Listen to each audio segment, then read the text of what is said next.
Audi has won the Dakar Rally 2024, finally in their third and last year before they concentrate everything on F1.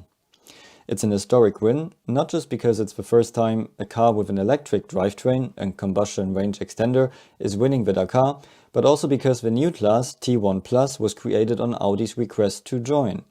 And the T1 Plus category is very popular now and makes the Dakar very attractive for other manufacturers. So how did Audi start this program? At the beginning, in 2020, there were two different car concepts in the Dakar Rally.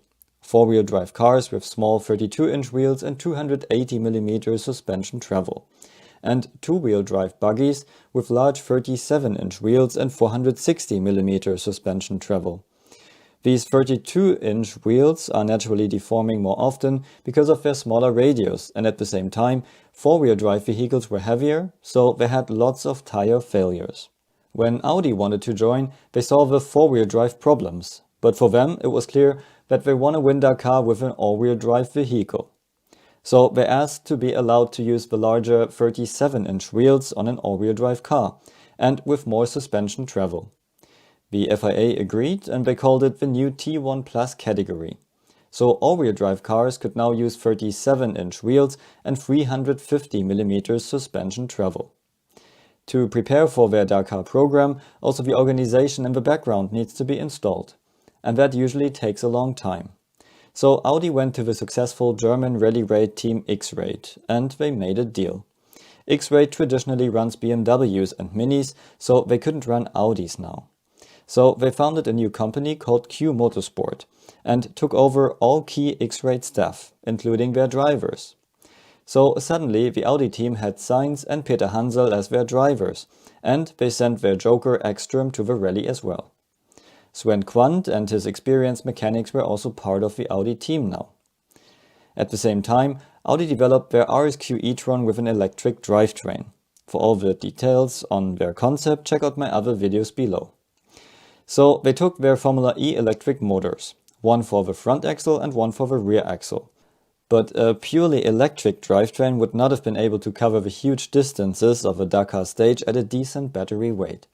And so they decided to use their most capable combustion engine, the DTM 4-cylinder turbo, and used it as a range extender. They optimized the engine to just one engine speed, where it's constantly running, and they added a third Formula E electric motor as generator. Advantage of this drivetrain was now that it's a lot more efficient than the standard combustion engine competitors, and hence Audi only needed a 295-liter fuel tank instead of 500 liters like their rivals. In the first year, Audi brought a car with a designer bodywork, which looked cool but was not very functional. Especially the spare tire mountings were too complicated, which cost them lots of time.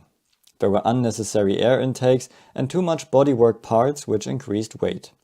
So the first version was well over the weight limit, and also the suspension proved to be not stable enough, a problem that every new Dakar vehicle has. In the second year, they heavily modified the car. They removed all unnecessary bodywork, reduced the weight to the minimum limit, and increased the fuel tank to 340 liters. Main problem was still the suspension, and they had many suspension and damper issues. Also, the spare tire mounting still cost them some time and needed improvement. For the third year, Audi updated a few details around the car, but mostly concentrated on suspension and to make it tougher. Audi even went back to Saudi, to the areas where they had the most problems, to test there and to understand the issues. In the end, in the third year, they had a good car, which had a lot less suspension failures, although there were still a few. And hydraulic issues meant they didn't have a jack when they needed one, and a mechanical one was not on board. Anyway, through great teamwork, Audi could win the Dakar Rally 2024, and it's a good way to say goodbye. Also, it shows that you can compete in the Dakar Rally with an alternative drivetrain and be competitive, which is a good sign for other manufacturers. How did you like Audi's Dakar program and how it changed the Dakar Rally? Let me know in the comments below and see you at the next video.